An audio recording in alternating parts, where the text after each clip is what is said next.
So I'd like us all to feel this blessed day. Sun coming through the trees expressing their great aspirations in yellow and red and orange. Many of these trees were planted by Nakashima. And clearly he's blessing us today because it couldn't be a more perfect day for us to feel the sanctity of nature. So I'd like you please to breathe out, pulling your abs towards the spinal column. We're breathing out our distractions, our illness, our fear, and we're breathing in this golden light of the sun that has been surrounding us all day.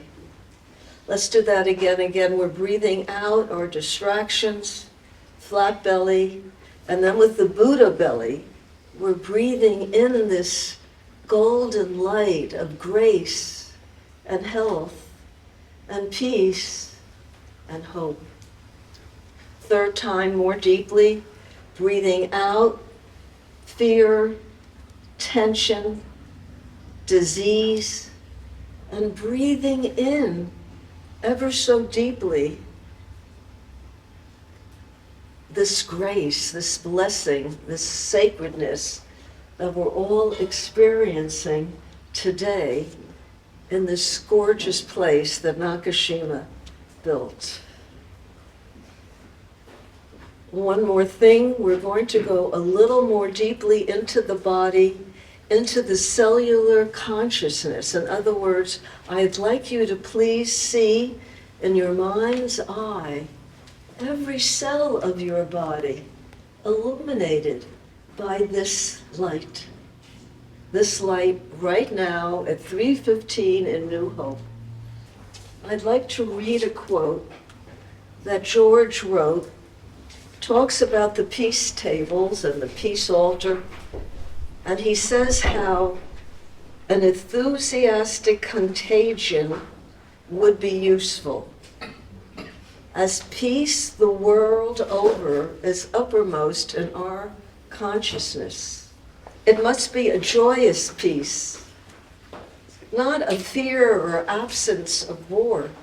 It is a question of surrender, a surrender to the divine consciousness to end in a most beautiful aura of love. Thank you, Miriam. Welcome, Julian. Thank you. Welcome, friends. My name is Julian Lines, and I'm on the advisory board. I want to welcome you all and thank our fellow board members on the Nakashima Foundation and Board of Advisors. In Woodstock, New York, my wife Wendy and I run Madhugiri Sri Aurobindo Center, and also since 1974 I've been coming here and have tried to be of help and serve in any way I can in furthering George's vision. Madhugiri was founded in 1968, and George and Mira and Kevin and John visited us in the Catskills many times over the years.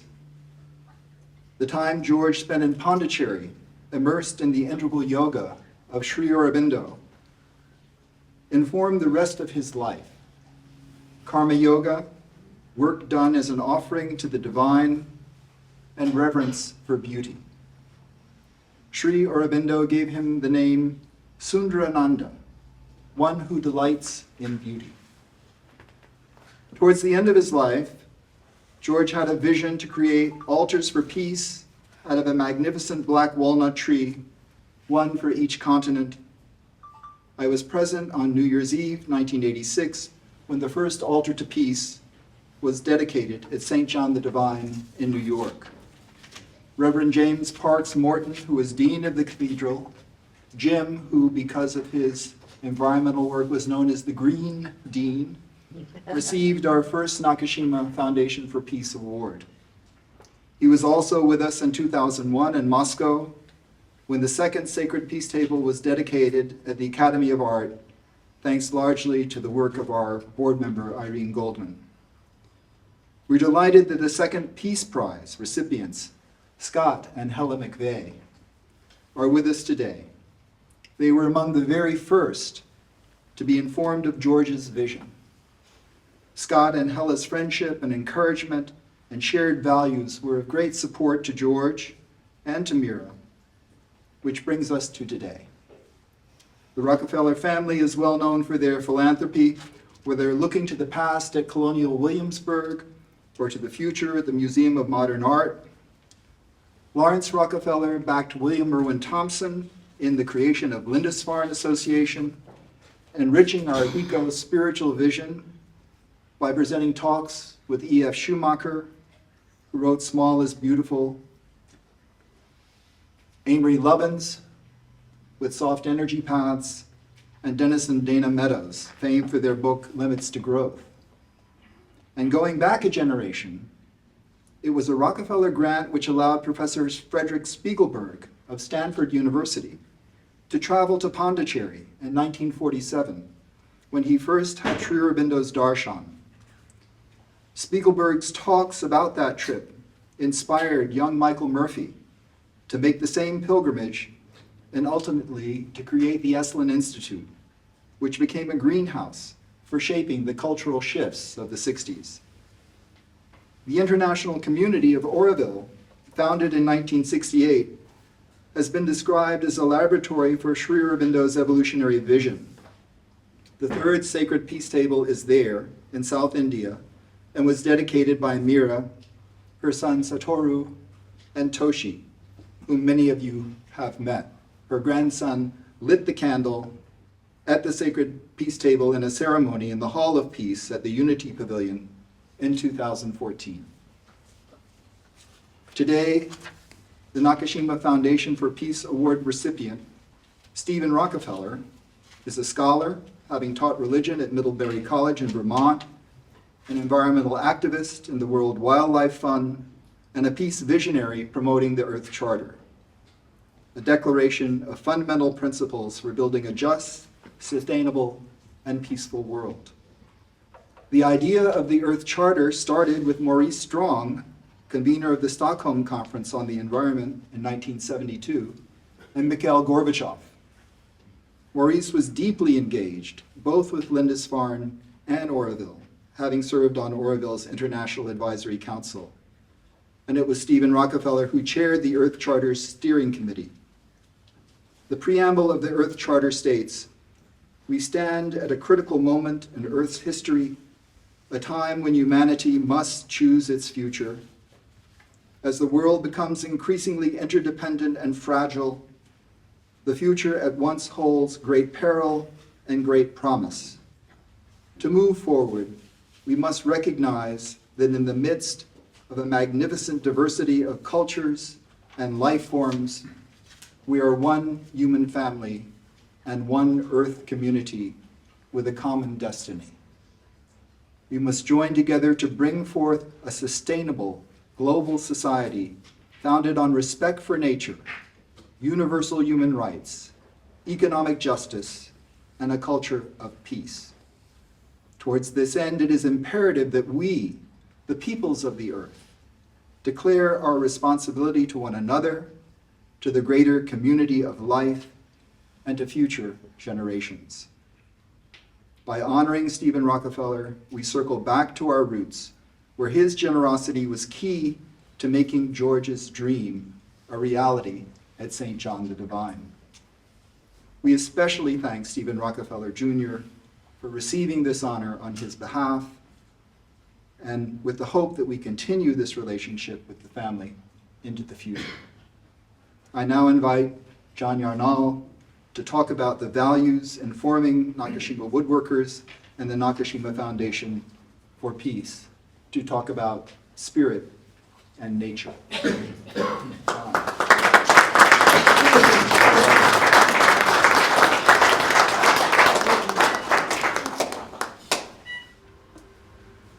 Actually, what I'm going to talk about is George and Stephen's friendship. Stephen came to visit George here in New Hope back in the late 80s. And they had some very prolonged and deep discussions. And a prominent theme was the environmental crisis, the desecration of our world, its desacralization, the disconnect between spirit and nature. Envisioned as a cross, the modern perspective tends to focus attention on nature as manifested in a horizontal manner without experiencing a vertical or spiritual reality.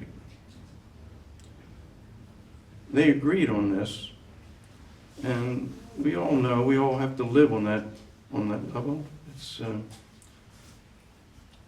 dealing with time, with space, with all the vicissitudes of earthly existence. And in this state, we are humans trying to find a relationship with the vertical, with the spirit. They agreed from this viewpoint, we are seekers. At best, humans in our human nature trying to live a spiritual life. But they went deeper and recognized, paradoxically, vertically oriented, we are spiritual beings trying to live a human life. The meaning of the cross is that spirit and nature are infused. All the spiritual traditions speak this truth. The point of intersection where the horizontal and vertical meet is where we must live. This now moment is always open to us. This center of our being is difficult, if not impossible, to find with our rational mind. It is only found by thinking with the heart.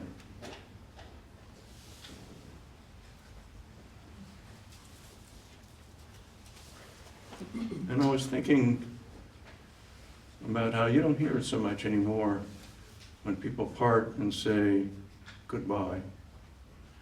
Actually, what they're saying is, God be with you, which is saying that let's remember the vertical, let's remember the divine in each other.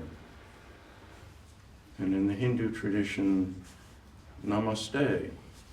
It's a greeting saying, I greet the divine within you, which is an offering to say, let's relate on the heart-to-heart level, and let's remember the divine within us. Make that the basis of our relationship. It's an offering. And in the Quaker tradition, which is my tradition, I can remember my grandparents always using thee and thou, which is basically saying, you're not a you, you're a sacred being, you're a thee. And I relate to you on that basis.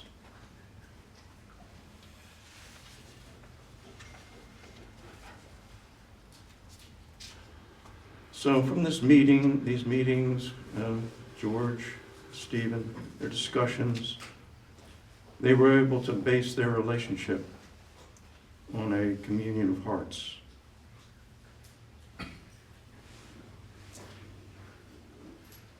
Did this relationship bear fruit? Yes, it did. In June of 1990, George passed into the spirit world. In September 1990, Stephen organized a symposium at Middlebury College where he was a professor of religion. The title of the symposium was Spirit and Nature. It was a 4-day gathering, and many wonderful offerings from all the different traditions. And the Dalai Lama was there, when he gave his presentation, it was in the field house, so many people were wanting to come and attend. And there was lots of hubbub in the room. And as he came in, dead silence. And he worked his way up the aisle in his inimitable manner, greeting people as he went. Came up to the stage and the podium, dead silence. He said, "Really, I have nothing to offer you." He said, "I don't know too much about the environmental situations." But he said, just like all of us, we take care of our own households. So it's up to us as the human race to take care of our household. And I can remember him distinctly outside the chapel, digging a hole to plant a tree in commemoration of the gathering.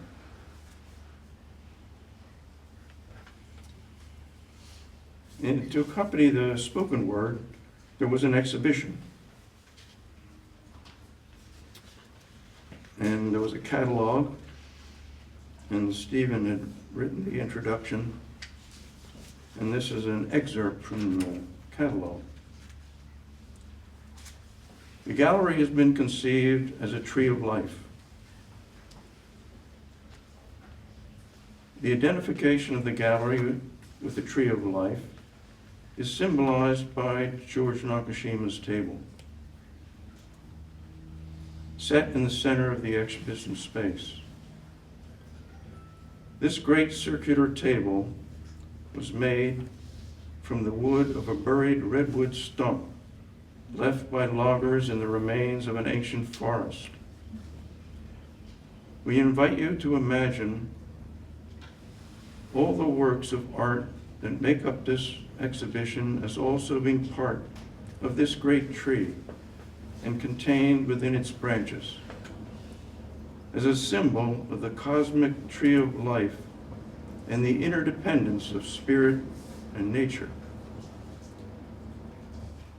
This symbolism defines the gallery as a sacred space, celebrating the presence of the sacred in all life and in the earth as a whole. At the heart of this omnipresent cosmic center is the still point of the turning world, the awesome nothingness out of which the mystery of creation proceeds, the eternal one.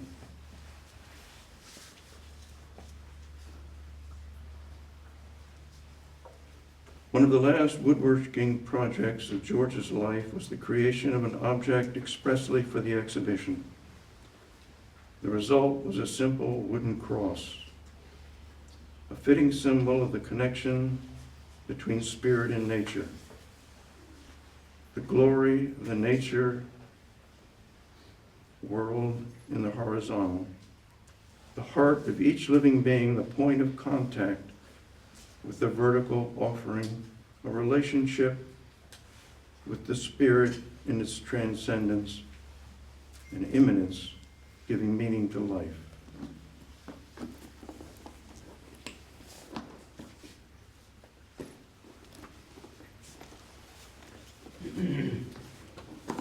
There was a book that contains all the transcripts of the different offerings, Spirit and Nature, put together by Stephen.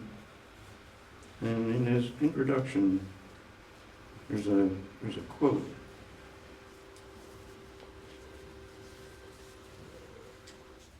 Audrey Shenandoah, an Onondaga elder, she gave a presentation which was particularly powerful.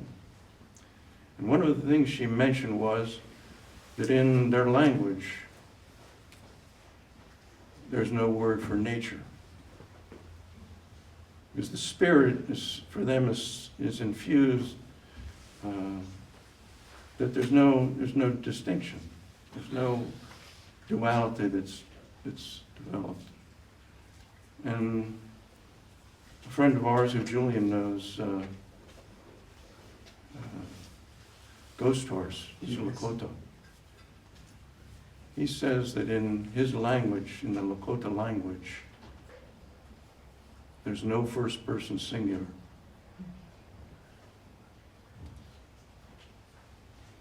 And Oren Lyons, chief of the Onondaga, he gave this account of a Native American delegation presentation before the United Nations in the 1970s.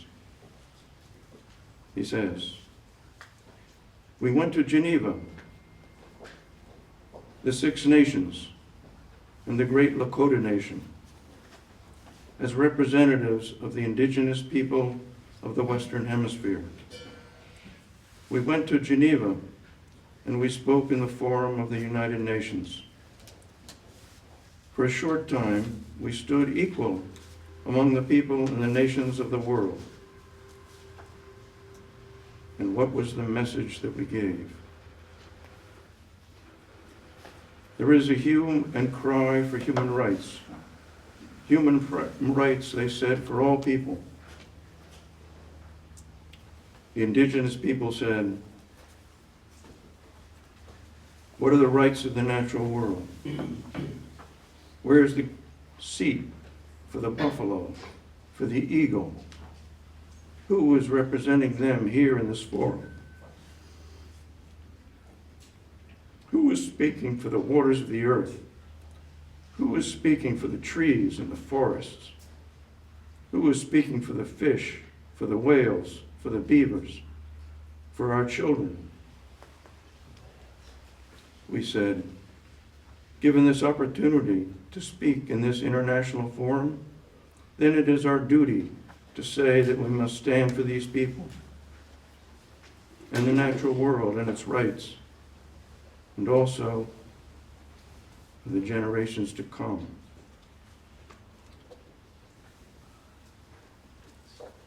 On the back cover of the book, there's a single sentence by Thomas Berry. He says, the message here is that the human community and the natural world will go into the future as a single sacred community, or both will perish on the way.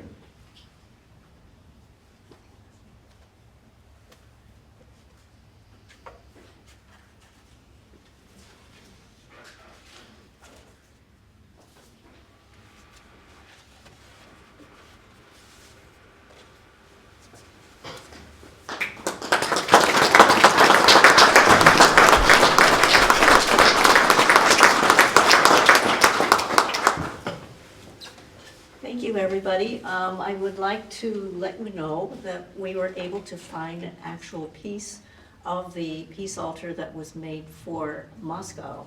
And we have made it into a candle plaque to present to Stephen Rockefeller Sr. And Stephen Rockefeller Jr. has graciously allowed us to present it to him to take to his father. And I also wanted to thank Bill Bolger for having this special 100% beeswax candle made, especially for this. And I hope that the plaque and the candle will bring you and your family light and peace forever. And Larry Keller, our mayor, is here today, and he's going to do the presentation. After he's done that, I just wanted to say a little thing about this one, which will be presented to Stephen Jr. I asked our local chocolatier, Pierre's in New Hope, which many of you are familiar with, Thomas Sweet, whether he would make a special box of chocolate for our presenter, for our recipient today. And he made the box itself out of chocolate. He says, make sure you carry it so it doesn't fall apart. So we decided we better make a little support for it. And that's for Stephen Jr. Thank you. Oh, you're welcome. Dad's gonna weep, I know. You can share the chocolate with him. And see what falls off. I will. Thank you, Larry. A few things I just wanted to say. I've been the mayor of New Hope For those of you that aren't aware of New Hope, we're just east of here, about a mile and a half. We have about 2,600 residents, but they think, what does a mayor do? We deal with floods. I probably have done, I don't know, hundreds of weddings, one of which I officiated, one of Mira John's nieces, was it? Great niece, yeah. Which was a lot of fun here. I've known the Nakashima family for probably over 50 years, and there are certain responsibilities I get, and when I get the email from Mira to do something like this is really what makes me happier to be a mayor than the other things, my other duties that I have. So this is just a joy. So, and I had a chance to spend a little time with Stephen beforehand, and I know him better and real well. And I think of, I didn't even tell you this, Stephen, but probably 25 years ago, Dee Rosewald and I took 55 people to Kaikit, and what a beautiful estate. And then on top of it, I also didn't tell you that one of my friends, who's no longer with us, but they recruited him from Poland along with 10 other guys, and they did all the ironwork on Kaikit when you get to the front entrance. All right, well, you have to come back and I have to go revisit. back, yes, absolutely. So You got a you home. came up, I'd like to just present this award to you.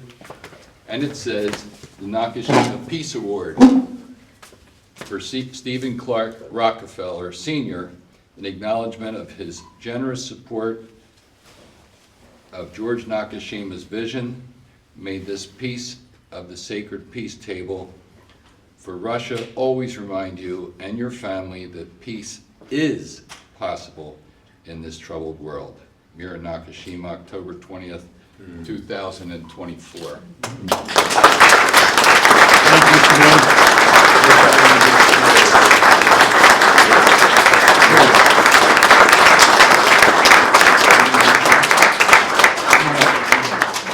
Get Mira in here too. Yes, want to get in the middle there, Mayor? No, that's okay. Put the rows in between the doors. Exactly. Well, There you go.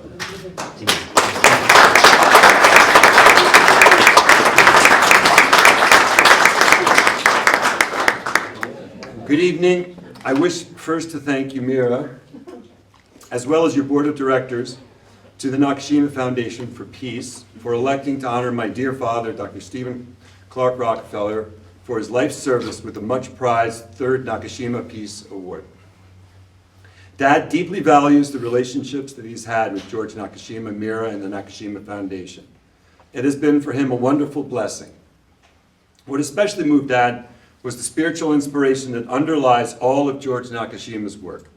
He greatly appreciates the presentation, this very special award, and sends heartfelt thanks.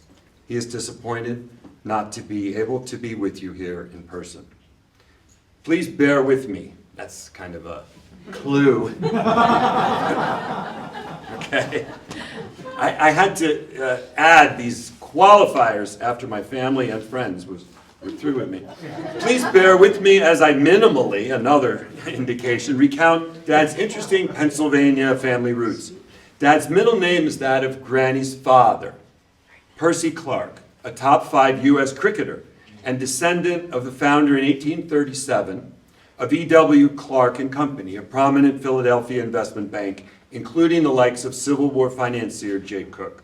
Adding to Granny's Clark family prominence, Percy married the daughter of Pennsylvania Railroad president George Brooke Roberts, himself a member of the very family to obtain the Marion-based so-called Welch tract from William Penn around 1693.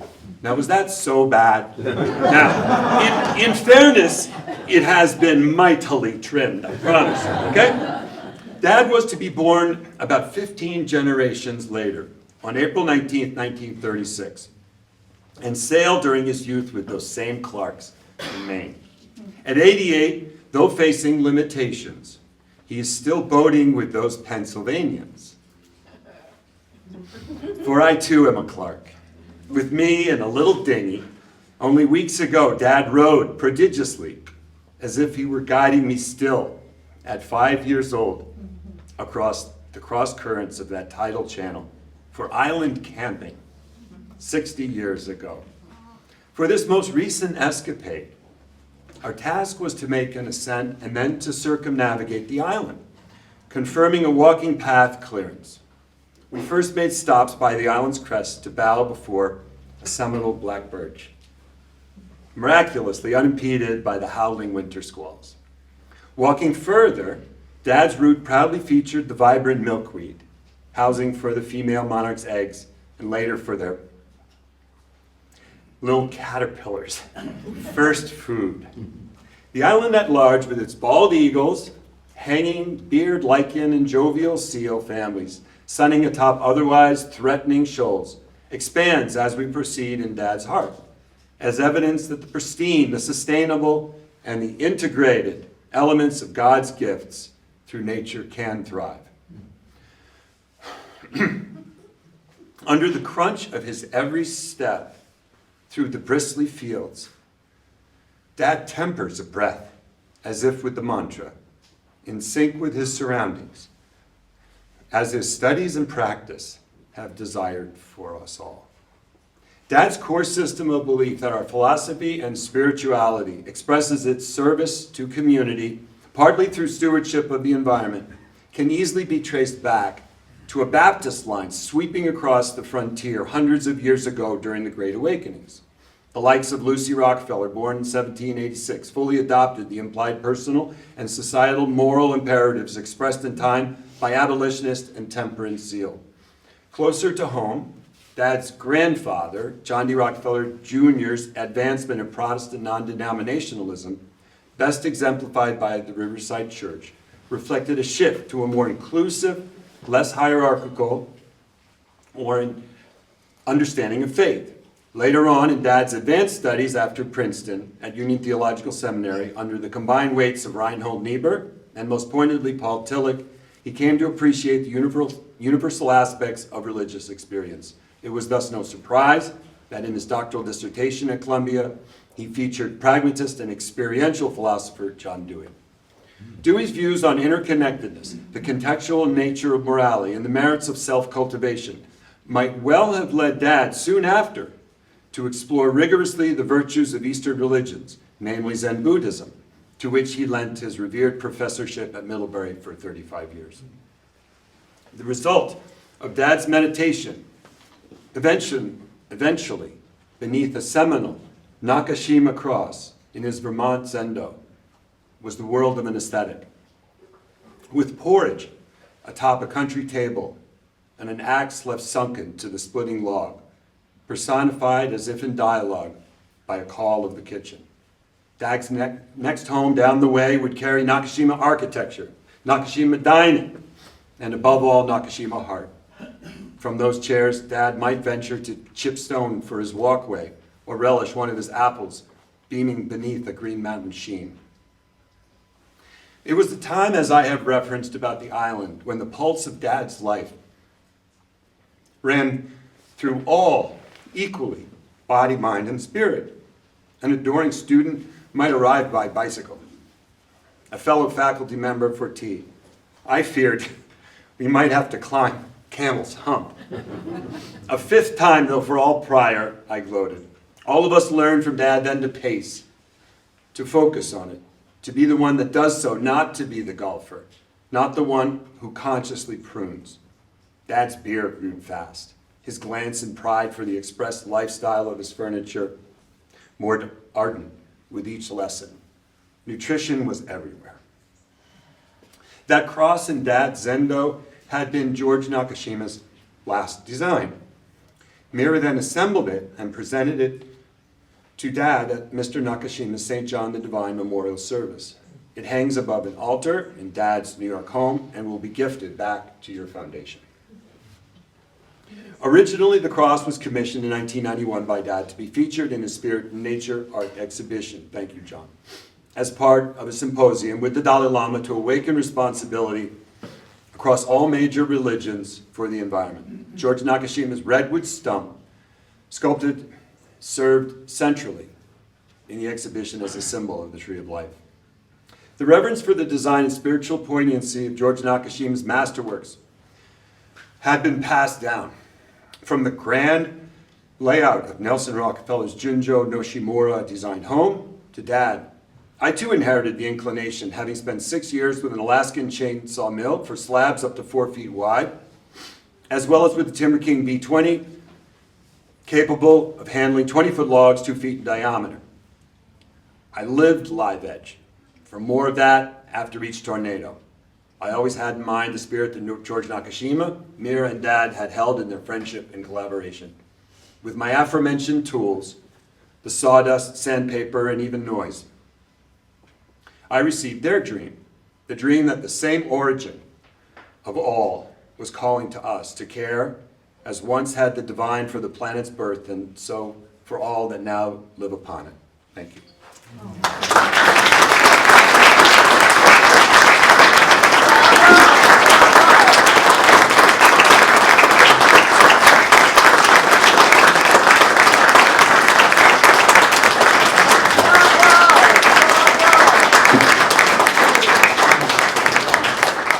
It'll be a good report.